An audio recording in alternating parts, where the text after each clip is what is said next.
चक्षुरुन्मिलितं येन तस्मै श्रीगुरुवे नमः। श्रीचैतन्यमनोभीष्टं स्थापितं येन भूतले स्वयं रूपा कदा मह्यं ददाति स्वपदान्तिकं।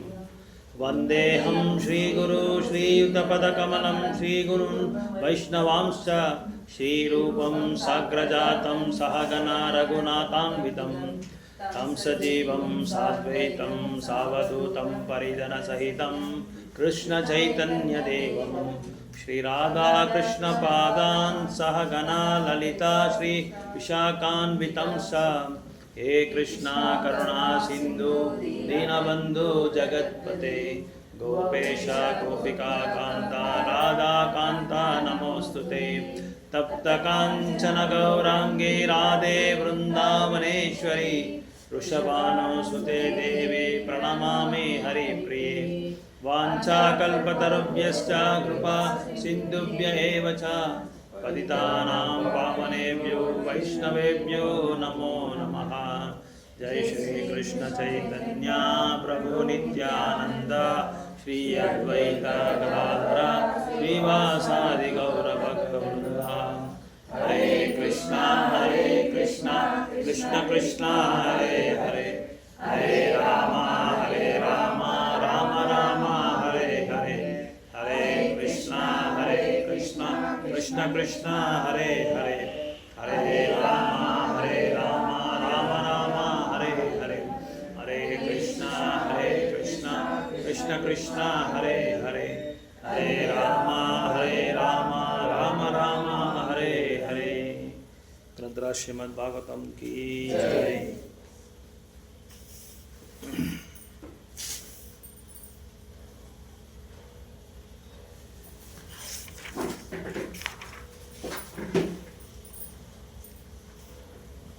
ஸோ ரொம்ப முக்கியமான ஒரு பதம் இது.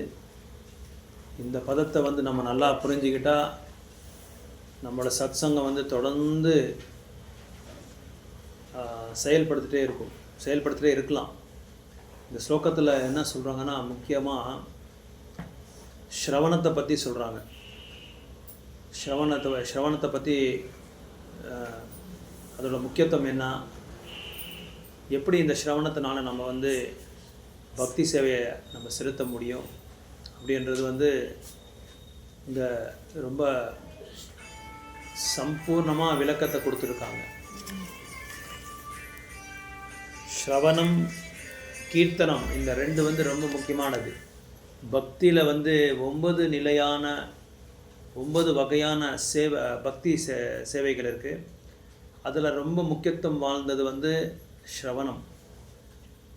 ஸோ அதான் இங்கே சொல்கிறாங்க, யஸ்யாம் வை ஸ்ரூயமானாயம் அப்படின்னா, பகவானை பற்றி யார் ஒருத்தர் தொடர்ச்சியாக கேட்குறதுக்கு பயிற்சி பண்ணுறாங்களோ அவங்க ரொம்ப சீக்கிரமாக பகவான்கிட்ட போகிறதுக்கு, அப்புறம் துன்பங்கள்லேருந்து தூரம் ஆகிறதுக்கு அவங்களுக்கு ரொம்ப ஈஸியாக சரளமாக இருக்கும் அப்படின்னு சொல்கிறாங்க.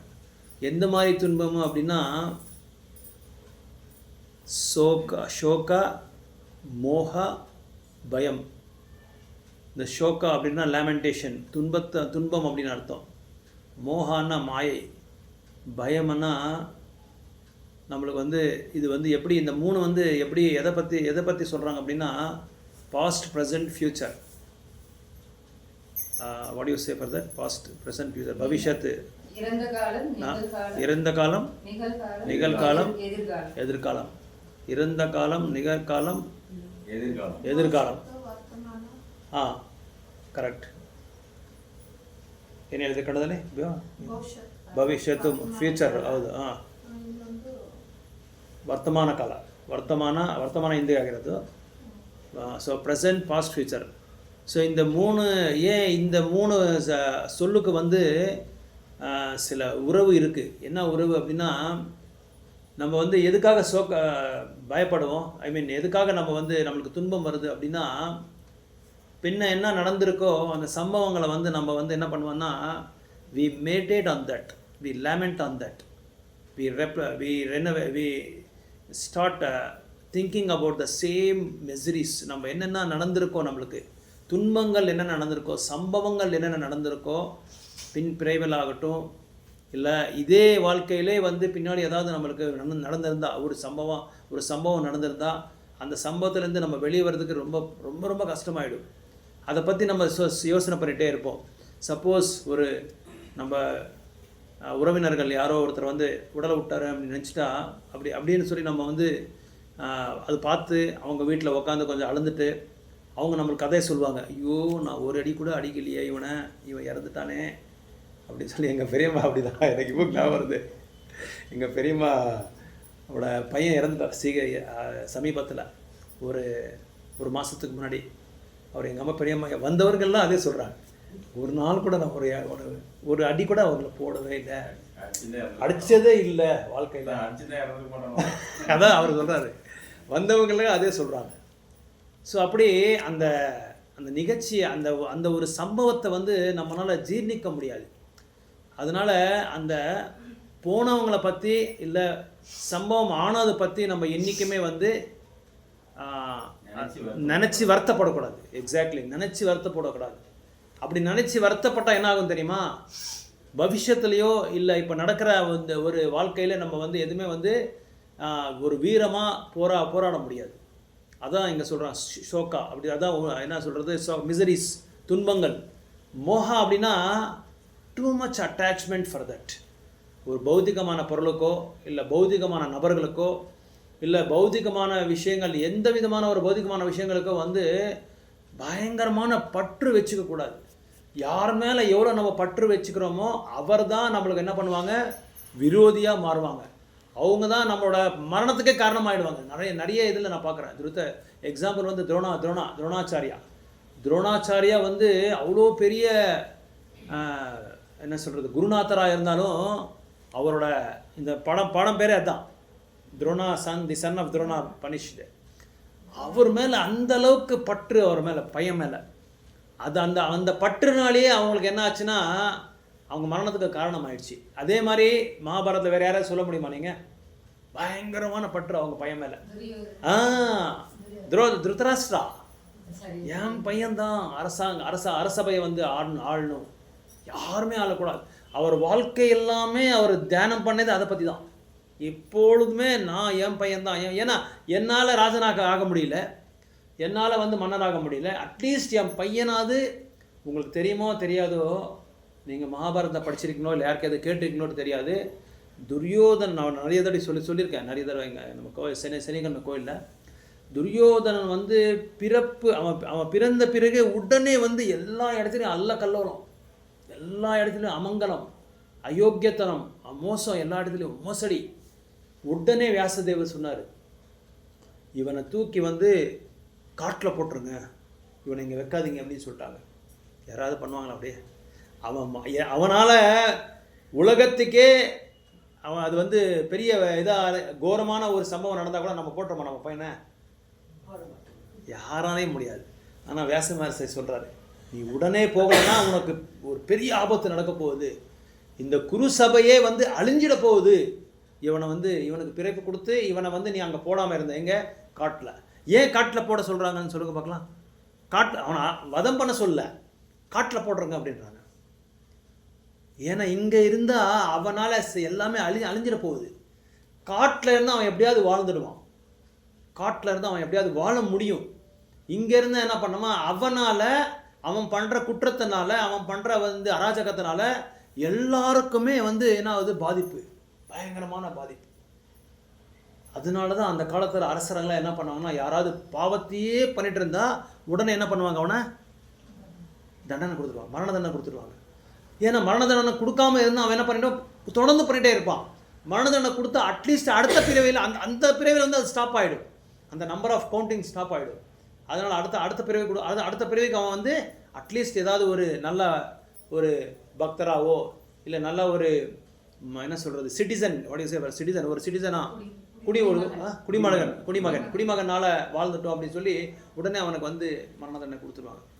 ஸோ அப்படி அந்த அட்டாச்மெண்ட் வந்து இருக்கக்கூடாது, பயங்கரமான அட்டாச்மெண்ட். எத்தனை பேருக்கு அட்டாச்மெண்ட் இல்லை? யார் மேலே ஒருத்தர் மேலே, யார் மேலே பற்று இல்லாமல் யாராவது இருக்கீங்களா? ரீவோல். Very good. அட்லீஸ்ட் இருக்கா இல்லையோ அந்த இது வருது இல்லைங்களா, அந்த என்ன சொல்றது, அது வேற விஷயம். இல்லை இல்லை ஒரு நிமிஷம், ஒரே ஒரு நிமிஷம். அவங்களுக்கு அட்டாச்மெண்ட் இருக்கா இல்லையோ அந்த ஆசை இருக்கு, எனக்கு வேண்டான்ற ஆசை அப்போ வந்துருச்சு அவங்களுக்கு. பாகவதம் படிக்க கேட்க கேட்க முக்கியமாக என்ன தெரியுமா, கேட்க கேட்க அதாங்க அதை ஓத்தாரது அதே வகை. எவ்வளோ அளவுக்கு நம்ம கேட்குறோமோ அந்த அளவுக்கு நம்மளுக்கு பற்று வந்து இல்லாமல் போயிடும். பரதமாரா அதான் இப்போ பாருங்க அந்த எஃபெக்ட் கொடுக்குது. பாகவதம் அவ்வளோ சிறப்பான ஒரு செய்திகளை கொடுக்கும் நம்மளுக்கு. வேண்டாப்பா இந்த உலகமே எனக்கு வேண்டாம் அப்படின்னு சொல்லி தோணுது. எதுக்குப்பா இவங்க இதா ஒரு பக்தி தொண்டு பண்ணுறது கூட நம்மளால முடியாது ஒரு நாள். அந்த மாதிரி ஏதாவது படிக்கலாமா கேட்கலாமா, அந்த டைமில் கரெக்டாக ஏதோ ஒரு வேலை வந்துடும், கேட்கவே முடியாது, பண்ணவே முடியாது. ஏன்னா நம்ம பண்ணிக்கிட்டு தான், வேறு யார் மேலே நம்ம குறை சொல்லக்கூடாது. அவங்க வந்து நம்மளுக்கு தொந்தரவு கொடுக்குறாங்களே, அவங்க வந்து இப்போ எந்த விதமான தப்பு கிடையாது, நம்ம செஞ்சது தான். நம்ம என்ன அந்த விதையை நட்டிருக்காமோ அதுக்கு பழம் கரெக்டாக நம்மளுக்கு வந்துகிட்டே இருக்கும். எக்ஸாம்பிள் பரத மகாராஜ் தான், மானு மேலே பற்று வச்சிட்டாரு, மானம் ஆயிட்டாரு. அதனால் எல்லாருக்குமே பற்றுன்றது இருக்கு. அதான் மாயா, அந்த பற்றுன்றது தான் மாயா. அந்த மாயிலேருந்து நம்ம விடுபடணும் அப்படின்னா இந்த என்ன சொல்கிறது, ஃபஸ்ட்டு ஷோகா என்ன, துன்பம், துன்பத்திலேருந்து மாயத்திலேருந்து நம்ம விடுபடணும். என்ன செய்யணும், என்ன சொல்லியிருக்காருங்க அவர்,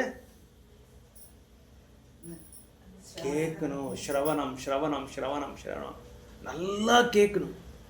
நம்ம வீட்டில் இருந்தாலும் சரி வெளியே இருந்தாலும் சரி கேட்டுகிட்டே இருக்கணும். கேட்க கேட்க கேட்க கேட்க ஆக்சுவலாக நம்ம வந்து பௌத்திக பற்ற நம்ம விட முடியாது, யாரை மேலேயும் விட முடியாது. எவ்வளோ ஒரு பற்ற நம்ம வேண்டாம்னா கூட நம்மளை நோக்கி வரும் அது, நம்மளை விடாது அது. அதனால் என்ன பண்ணணும், கேட்டுகிட்டே இருக்கணும், படிக்கணும், கேட்கணும். படிக்கிறதுனால சிரவணம் ஆகுதா இல்லையா, இப்போ படிக்கிறதுனால நம்ம சிரவணம் ஆகுதா இல்லையா, நம்ம படிக்க படிக்க என்ன பண்ணுறோம், நம்ம கேட்குறோம். சாண்டிங் பண்ண என்ன பண்ணுறோம், நம்ம எத்தனை பேர் சாண்டிங் பண்ணும்போது கேட்காம இருக்கிறீங்க? சாண்டிங் பண்ணும்போது, நம்ம சாண்டிங் பண்ணும்போது நம்ம அந்த ஜபத்தை யார் கேட்காம இருக்கிறீங்களா? யாராவது கேட்கணும், கண்டிப்பாக கேட்கணும். சத்தம், அது ரொம்ப இம்பார்ட்டண்ட்டு. சத்தமாக சொல்லணும், சத்தமாக கேட்கணும், சத்தமாக சொல்லணும், சத்தமாக கேட்கணும். தண்ணி ஸோ எல்லாரும் தண்ணி, ஏன்னா வெயில் ஜாஸ்தி ஆயிடுச்சா?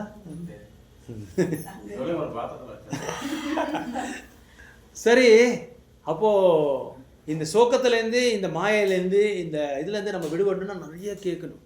அப்புறம் இன்னொன்று, இந்த மாயா, இந்த அட்டாச்மெண்ட்ன்றது வந்து இப்போது நடக்கிற காலம், இது வர்த்தமான காலம். இந்த வர்த்தமான காலத்தில் நம்மளுக்கு அட்டாச்மெண்ட், நிறைய அட்டாச்மெண்ட்டு. ஏதோ ஒரு பொருள் மேலே அட்டாச்மெண்ட்டு, ஏதோ ஒரு செயல் மேலே அட்டாச்மெண்ட், ஏதோ ஒரு நபர் மேலே அட்டாச்மெண்ட்டு, பையன் மேலேயோ பொண்ணு மேலேயோ இல்லை மருமகன் மேலேயோ. மருமகன் மேலே யாரும் அட்டாச்மெண்ட் பெரும்பாலும் நம்ம உலகத்தில், நம்ம வருஷத்தில் இல்லை மருமகள் அத்தை மாமியார் மேலேயோ வச்சுக்கிறது இல்லை. அது இருக்காங்க, அப்படிமே இருக்காங்க, இல்லை இருக்காங்க, இல்லை இருக்காங்க. அவங்க தான் எக்ஸாம்பிள், ரைட் எக்ஸாம்பிள். அவர் பொண்ணு மாதிரி பார்க்குறாங்க, அவரும் அம்மா மாதிரி பார்க்குறாங்க, அவங்க அம்மான்னு தான் சொல்கிறாங்க. அப்படி அந்த மாதிரி இருக்கணும், பொருத்தம் ரியலாக அந்த மாதிரி இருக்கணும். இல்லை நானும் பார்த்துட்டேன், அது அந்த மாதிரி எந்த வீட்லேயும் வராது. ஏதோ எங்கள் வீட்டிலே வரல, 3 மருமகளுங்களுக்கு வரல அந்த மாதிரி. ஏதோ ஒரு சண்டை, எப்போ ஒரு சண்டை வந்துடும், ஆனால் மறுபடியும் ஒற்றுமை ஆகிடுறாங்க, ஆனால் சண்டை போடுறாங்க. ஸோ அந்த மாதிரி அது இருக்கணும். ஆக்சுவலாக அதான் இங்கிலீஷில் சொல்லுவாங்க, டாட்டர் இன் லா. அந்த லா எடுத்துகிட்டு in love, daughter in love. ஒரு மருமகளை வந்து ಇದಾರೆ ಆ ಕಾಲದಲ್ಲ ಇದ್ದಾರೆ, ಬಟ್ ಆ ಕಾಲದಲ್ಲಿ ಇದ್ದಾರೆ. ಅದೇ ಹೇಳ್ತಾರೆ டாட்டர் இன் லா, அந்த லா இங்கிலீஷில் ಹೇಳ್ತಾರೆ டாட்டர் இன் லவ். அதாவது ஒரு மருமகளை நம்ம எப்படி பார்க்குறோன்னா நம்ம பொண்ணு மாதிரியே தான் பார்க்கணும். ஆக்சுவலாக நம்ம மேலே தான் ஆதாரப்பட்டிருக்கு. ஃபஸ்ட்டு அவங்க முதல்ல நம்மளை வந்து இது காமிக்கணும், லவ் அண்ட் அஃபெக்ஷன் காமிக்கணும். அது கிடையாது, நம்ம ஃபஸ்ட்டு லவ் அண்ட் அஃபெக்ஷன் காமிக்கணும். நம்ம வந்து அவங்கள வந்து நேசிக்கணும், நம்ம பொண்ணாக நேசிக்கணும், நம்ம பையனாக நேசிக்கணும். அந்த நேசிக்கிற இதில் வந்து என்ன ஆகுதுன்னா அவங்க வந்து மாறிடுறாங்க. அவங்களுக்கு வேறு மாதிரி கருத்துக்கள் இருக்கும், இருந்தாலும் என்ன ஆகும், இல்லைப்பா எங்கள் அம்மாவோட நாங்கள், ஏன்னா அவர் இருக்கிற இடம் அந்த மாதிரி எடுக்கணும். அந்த இடத்துல அவங்க வந்து மாமியாரை வந்து அம்மாவை தான் பார்க்கணும். அம்மா வந்து பொண்ணை வந்து இது மருமகளை வந்து பொண்ணாக பார்க்கணும், இது மருமகள் வந்து மாமியாரை வந்து அம்மாவை பார்க்கணும். இது ரெண்டு வந்து எப்படின்னா ரயில்வே ட்ராக் மாதிரி. ஒரு ட்ராக் இல்லைன்னா போக முடியுமா ட்ரெயினை? போக முடியாது. அதே மாதிரி தான் இந்த பக்தியில் கூட அவ்வளோதான். குரு கிருஷ்ணா வந்து 2 ரயில்வே ட்ராக் மாதிரி. குரு கருணை வேணும்னா நமக்கு யாரோட கருணை வேணும்? குரு கருணை நம்மளுக்கு வேணும். அப்போ யாரை நம்ம பிடிக்கணும்? யாரோட? கிருஷ்ணரோட பாதத்தை பிடிக்கணும். கிருஷ்ணர் பாதம் வேணும்னா குரு பாதம். இது ரெண்டு ட்ராக் மாதிரி. அதே மாதிரி தான் ஒருத்தரை நம்மளை அது அவங்க நம்ம இதுக்கு கொண்டு வரணும்னா நம்ம அவங்கள நேசிக்கணும், உண்மையாக நேசிக்கணும். டூப்ளிசிட்டி இருக்கக்கூடாது. அதில் அதே மாதிரி தான் பக்தி கூட அங்கே தான். ஒரு காதலன் ஒரு காதலி காதலிக்கிறாங்க அப்படின்னா பௌத்திக உலகத்தில் அது உண்மையான காதலே கிடையாது. அதான் இங்கே பிரபுபா சொல்கிறாரு, that's not the real love. The real love is பகவான் இல்லை, ஒரு ஜீவாத்மா பகவானை நேசிக்கிறாங்க பாருங்க, அதான் உண்மையான காதல். ஏன்னா சம்ஸ்கிருதத்தில் பிரகிருதி அப்படின்னா என்ன அர்த்தம்னா ஃபெமினைன். அது பெண்களுக்கு என்ன சொல்கிறது? ஃபெமினைனுக்கு பெண்களுக்கு பெண்ணை சொல்கிறது. பௌத்திக பிரகிருதி பெண்ணுக்கு சம்மந்தப்பட்டது. அது நாங்கள் ஆண்களாக இருந்தால் கூட எல்லாமே பெண்கள் தான். யாருமே புருஷரே கிடையாது. ஒரே ஒரு புருஷர் தான். யார் அவர்?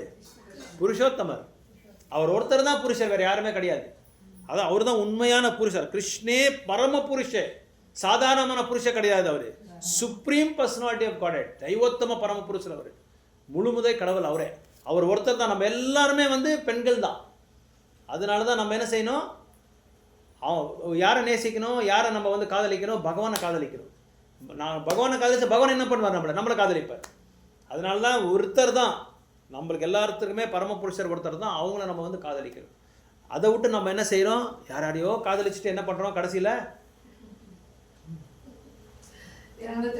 துன்பத்துக்கு ஆளாயிடுறோம். அது மேலே பற்றுக்கு ஆளாயிடுறோம். இந்த மாதிரி பண்ணிட்டாங்களே, இந்த மாதிரி உங்களுக்கு ஒரு இது ஜோக் சொல்ல நினைக்கிறேன். ஒருத்தர் ஒரு வைஷ்ணவர், ஒரு பக்தர் என்ன பண்ணார்? காதலிச்சுட்டு இருந்தார். ஒரு பெண்ணை காதலிச்சுட்டார். ஒரு பையன், ஒரு 28 வருஷம் பையன்.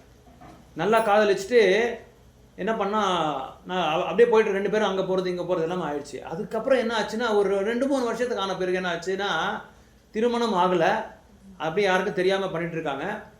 இவன் என்ன செஞ்சா, இந்த பெண்ணு வேற ஒருத்தர்கிட்ட ஓடி போயிட்டாளா. இவன் என்ன செஞ்சா, ஒரே துன்பத்தில் அவன் மேலே பற்று மேலே, ஐயோ இவ போயிட்டாளே என்ன பண்ணுறதுன்னு ஒரே துன்பம் இவனுக்கு. சாப்பிட்றத விட்டுட்டான், வீட்டுக்கு போகிறத விட்டுட்டான். அப்புறம் அவ மேலேயே இவளுக்கு மாயா, ஐயோ இப்படி பண்ணிட்டாளே 3-5 வருஷமாக நான் என்னோட வாழ்க்கையை அவளுக்காக நான் அர்ப்பணம் பண்ணிட்டேனே, இப்படி ஆயிடுச்சுன்னு சொல்லி ஒரே டெய்லி அழுவுறது தான் அவன் வேலை. அப்புறம் அவன் பகவானோட புண்ணியத்தினால பக்தராயிட்டான். யாரோ பகவானுக்கு அவர் இந்த கிருஷ்ணரோட மெயின் புக் டிஸ்ட்ரிபியூஷன் யாரோ ஒரு பக்தர் அவருக்கு ஏதோ ஒரு புஸ்தகத்தை கொடுத்து, பிரபுபாதோட புஸ்தகத்தை கொடுத்து, இது ஆத்ம சாட்சாத்கார சாஸ்திரத்தை கொடுத்து படிக்க சொல்லிட்டாரு. அவனும் அந்த துன்பம் இருக்குல்ல, யாராவது ஒரு இது பரிகாரம் வேணும் இல்லையா துன்பத்துக்கு, அந்த துன்பத்துக்கு எப்படி பரிகாரம் பண்ணுறது? அவர் சொல்லியிருக்காரு, அந்த பக்தர் சொல்லியிருக்காரு, நீங்கள் எந்த துன்பம் இருந்தாலும் பரவாயில்லைங்க, எதை வேணாலும் இருக்கலாம், இல்லைங்க இந்த மாதிரி இல்லை எனக்கு தெரியுங்கன்றார் அவர் பக்தர். இல்லைங்க இல்லை நீங்கள் அதை பற்றி எனக்கு சொல்லாதீங்கன்றார் பக்தர். ஏன்னா பக்தருக்கு என்ன தெரியும்? பக்தருக்கு எப்படி எல்லா துன்பமும் அவருக்கு தெரியுமே, நம்ம தான் அனுபவிச்சுட்டு தான் வந்திருக்கோமே, இங்கே எல்லாமே அனுபவிச்சு தான் இங்கே வந்திருக்கோம் இல்லையா. அதனால உங்களுக்கு என்ன துன்பன்றது எனக்கு நல்லா புரிஞ்சிடுச்சு. நீங்கள் ஒரு வாரத்தில் சொல்லிட்டீங்க, ஃபெயிலியர்னு சொல்லிட்டீங்க, அதுலேயே எனக்கு தெரியும். அதுக்கு தான் இது பரிகாரம் சொல்லி அவர் கொடுத்துட்டாரு, படிச்சுட்டாரு. நீங்கள் ரெகுலராக வாங்க கோயிலுக்கு அப்படின்னு சொல்லி அவர் என்ன பண்ணார், அந்த பற்று அவரால் விட முடியல, அந்த வந்துட்டார், இது ட்ராக்குக்கு வந்துட்டார். ரெகுலராக அவர் பண்ணுற மாதிரி சொல்கிற மாதிரியெல்லாம் செய்ய ஆரம்பிச்சிட்டாரு. என்ன ஆச்சுன்னா கடைசியில் பகவானை வீட்டில் வச்சு வழிபாடு பண்ணுற அளவுக்கு வந்துட்டார் அவர். இது உண்மையாக நடந்திருக்கிறது. அது படிக்கிறது, பகவானுக்கு காலையில் படிக்கிறது, இந்த மாதிரி மங்கராத்தி பண்ணுறது, சந்தியாரத்தி பண்ணுறது, எல்லாமே படிக்கிறது, 3 வேளை அது ஆயிடுச்சு. ஒரு நாள் அந்த பக்தர் இவர் இன்ட்ரடியூஸ் பண்ணார். அவர் வீட்டுக்கு வரேன்னு சொல்லி ஃபோன் பண்ணார். சரி வாங்கன்னு சொன்னார். சரி வந்த உடனே எல்லாம் பார்த்தாரு. மேலே ராதாகிருஷ்ணா இருக்கார், கீழே நரசிம்மா இருக்கார், பஞ்சதத்துவா இருக்கார், அப்புறம் கௌர்ணி தாய், அதுக்கப்புறம் சடகோஸ்வாமிஸு, குரு பரம்பரா, எல்லாருமே அந்த 6 இது குரு பரம்பரா. அப்புறம் இன்னும் தீட்சை வாங்கலை. அந்த தீட்சை வாங்குற தீட்சா குரு இடத்துல அந்த பழைய காதலி இருக்கு பாருங்க ஃபோட்டோ, அந்த காதலி ஃபோட்டோ வச்சுருக்காரு. யாருப்பா இதில்? இவர் தான் எனக்கு பழைய குருன்றாரு. ஏன்ப்பா இந்த மாதிரியெல்லாம் இது இன்னும் உன்னால் என்ன பண்ணுறது பிரபு? என்னால் அவரால் நான் மறக்கிறதுக்கு ரெடியாக இருக்கேன், ஆனால் இதயத்தில் பதிவே ஆயிடுச்சு, நான் என்ன பண்ணுறது? அப்போது அவர் கேட்டார், சர்ஜரி பண்ணிடலாமா, ஓப்பன் பண்ணியான்னு கேட்குறாரு. இல்லை பிரபு, என்ன எனக்கு ஏதோ ஒரு வழி கொடுங்க சொல்லுங்க பிரபு, இவ்வளோ இது நான் சாண்டிங் ஆரம்பிச்சிட்டேன், எல்லாம் ஆரம்பிச்சிட்டேன். அப்போவும் என்னால் மறக்க முடியல அவரை. அவள் மறந்துட்டா என்ன, என்னால் மறக்க முடியல. அந்த அளவுக்கு பற்று. இந்த பற்றுன்றது உள்ள எப்படின்னா இந்த ஃபெவிகோல் மாதிரி அப்படியே ஓட்டிட்டு இருக்கும். ஃபெவிகோல் கூட நம்ம அடித்து இது பண்ணிடலாம். இது எப்படின்னா ஹிருதய கிரந்தி, இதயத்தில் அது நான் இதை ஒரு முடிச்சு போட்டால் எப்படி இருக்கும், ஒரு 40 முடிச்சு ஒரே நூலில் போட்டால் எப்படி நம்ம அதை இது பண்ண முடியும், ரிமூவ் பண்ண முடியுமா? அது நீக்கப்பட முடியாது. அந்த மாதிரி இந்த அட்டாச்மெண்ட்ன்றது ரொம்ப என்ன சொல்கிறது, ஆழமான ஒரு பெரிய விஷம் மாதிரி. அது நம்மளை விடாது, எந்த காரணத்தை கொண்டு விடாது. அதுக்கு என்ன செய்யணும்னா படி நல்லா படிக்கிறத கேட்கணும், பாகவதத்தை கேட்டுகிட்டே இருக்கணும். கேட்க அதான் இங்கே சொல்கிறாங்க, simply by giving Aral reception. நீங்கள் எதுவுமே பண்ணாதீங்க. பிரபுபாதர் அதான் சொல்கிறாங்க, நீங்கள் எதுவுமே படிக்க, நீங்கள் எதுவும் பண்ணாதீங்க. கோயிலுக்கு வாங்க, சத் சங்கத்துக்கு வாங்க, இந்த வீட்டுக்கு வாங்க, உட்காருங்க, அவ்வளோதான். சும்மா உட்காருங்க, அவ்வளோதான். உட்காந்து கேட்டால் போதும். சும்மா உட்காந்துட்டு போயிடக்கூடாது, கேட்கணும். கேட்ட பிறகு உங்களுக்கு அது ரொம்ப பிரியமாக இருந்தால் நீங்கள் பண்ணுங்க, இல்லைன்னா வேண்டாம். இல்லை சும்மா கேட்டுகிட்டே இருங்க. சபரி ஆசிரமத்தில் இருக்கும்போது அந்த மகர்ஷி பேர் மறந்துட்டேன், நல்லா இருக்கு இதில். அவங்க இங்கே சீடர்களுக்கெல்லாம் சொல்லிட்டு இருக்கும்போது வெளியே பெருக்கிறாரா, அவர் ஆசிரமத்தை பெருக்கிறாராம். நாங்கள் அந்த ஆசிரமத்துக்கு போயிருந்தோம், ஹம்பி கிட்ட இருக்கிறது. அது என்ன, அது பேர் மறந்துட்டேன். ஹனுமான் பிறந்த இடம் அது. உங்களுக்கு ஏதாவது என்ன இருக்கா, மறந்துட்டேன் நான் பேர். பெருக்கிட்டு இருக்கும்போது கர்நாடகாவில் இருக்கிறது ஹம்பே பக்கத்தில் இருக்கிறது. நீ ஓகிதுராளா? பெருக்கிட்டு இருக்கும்போது அவருக்கு மாணவர்களுக்கு சொல்லிட்டு இருக்கும்போது இவரு கேட்குறாரு, சிரவணம் பண்ணுறாரு. சபரி பெருக்க நல்லா சிரவணம் பண்ணுறாரு. சிரவணம் பண்ண ராமர் மேலே அவ்வளோ பற்று இருக்கணும். யார் மேலே பற்று இருக்கணும்? பகவான் மேலே பற்று இருக்கு. பகவான் மேலே பற்று இருக்கு, வேறு யார் மேலேயும் பற்று இருக்கக்கூடாது. யார் மேலே பற்று இருந்தாலும் நம்மளுக்கே என்ன அது பெரிய விரோதி அவர் தான், நம்மளுக்கு பெரிய சத்ரு அவங்க தான். நீங்கள் வேணால் யோசனை பண்ணி பாருங்கள், எத்தனையோ ஃபேமிலியில் அதே மாதிரி தான் இருக்குது. எத்தனையோ பேர் பையன் மேலே பயங்கரமாக பற்று வச்சுருப்போம். அவனே ஒரு நாள் நீ என்ன உன் புருஷனுக்கு சொல்லுன்னு சொல்லி அம்மா கிட்ட சொல்லுவாங்க. அப்பான்றதை விட்டுட்டு உன் புருஷனை கொஞ்சம் சொல்லு, வர மறதி ஆயிடுச்சு, அவனுக்கு சொன்னதே கேட்க மாட்டேன்றாரு அப்படின்னு சொல்லுவாங்க பசங்க. இப்படி தான் சொல்லுவாங்க வயசாக. அப்புறம் அவனுக்கு பையன் வந்த பிறகு தான் அவனுக்கு தெரியும், ஓ எங்கள் அப்பா சொன்னது கரெக்டு, நானே அவரை தப்பாக புரிஞ்சுக்கிட்டேன் அப்படின்னு சொல்லி அவருக்கு ரியலைஸ் ஆனதான். அவர் எல்லாருக்குமே அவ்வளோதான். அவங்களுக்கு அடிப்பட்டால் தான் நம்மளுக்கு அந்த நோய் தெரியும். அடிப்படாமல் நோய் தெரியாது யாருக்குமே. நம்மளுக்கு சளி இருக்குன்னா மற்றவங்க என்னன்னா இவன் குறை இது சவுண்டு விட்டுட்டே இருக்கான் அப்படின்னு சொல்லி நம்ம நினைப்போம். ஆனால் அவனுக்கு வந்த பிறகு தான் அவனுக்கு தெரியும் என்னடா கஷ்டம் ஆகுதுன்னு சொல்லி. அதனால் இந்த பயன்றது என்னென்னா இது மோகம். இந்த பயன்றது என்னென்னா பவிஷ்யத்தில் ஆக போகிறத பற்றி நம்ம யோசனை பண்ணுறது.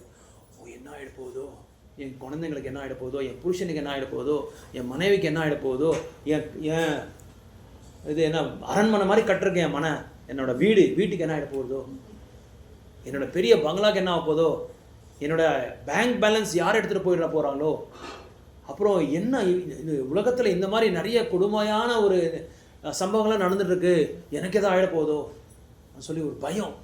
அந்த பயம்தான் பவிஷ்யத்தை பற்றி என்றைக்குமே நம்ம என்ன பண்ணோம், சிந்தனையே பண்ணக்கூடாது. அப்புறம் past what is ever past, இறந்த காலத்தை பற்றியும் நம்ம நினச்சி இது வருத்தப்படக்கூடாது. வர்த்தமான காலம் இப்போ என்ன நடக்குதோ அதுக்கு தகுந்த மாதிரி நம்ம என்ன செய்யணும், அந்த மாயால விழாமல் அந்த இது என்ன சொல்கிறது அட்டாச்மெண்ட் இல்லாமல் நம்ம போயிட்டே இருக்கணும். அப்படி போகணும் அப்படின்னா சும்மாலாம் பண்ண முடியாது. ஆனால் முடிஞ்ச இது இப்போ ஒரு கண்ணு முன்னாடியே ஒரு மனைவி முன்னாடி ஒரு புருஷன் ஆக்சிடென்ட்லோ ஏதோ இறந்துட்டா நம்மளால் அதை மறக்க முடியாது, அந்த சம்பவத்தில் மறக்க முடியாது. அதே மாதிரி அவங்க மேலே இருக்கிற அட்டாச்மெண்ட்டையும் நம்ம விட்டுற முடியாது. பரவாயில்ல விடுங்க, போனால் அந்த புருஷன் போனால் நம்மளுக்கு என்ன போச்சுன்னு சொல்லி நம்ம விட்டுற முடியாது. அதே மாதிரி இது ஃப்யூச்சரில் என்ன ஆகிட்டு போதும் எல்லாருக்கும் பயம் இருக்கும் இல்லையா. இப்போ கொரோனா வந்துருச்சு, நம்ம போட்ட பிளான் எல்லாமே என்ன ஆயிடுச்சு, சக்ஸஸ் ஆகிடுச்சா? டோட்டல் ஃபெயிலியர் ஆகிடுச்சு. எல்லாம் தலைகீழ மாறிடுச்சு. கொரோனா வந்தோடனே டோட்டலாக மாறிடுச்சு. அப்புறம் அந்த வார் வந்துச்சு பாருங்கள், இந்தியா பாகிஸ்தான் வரும்போது உங்களுக்கெல்லாம் எப்படி இருந்துச்சு? ரீசெண்டாக நம்ம சர்ஜிக்கல் வர என்ன வார் பண்ணது?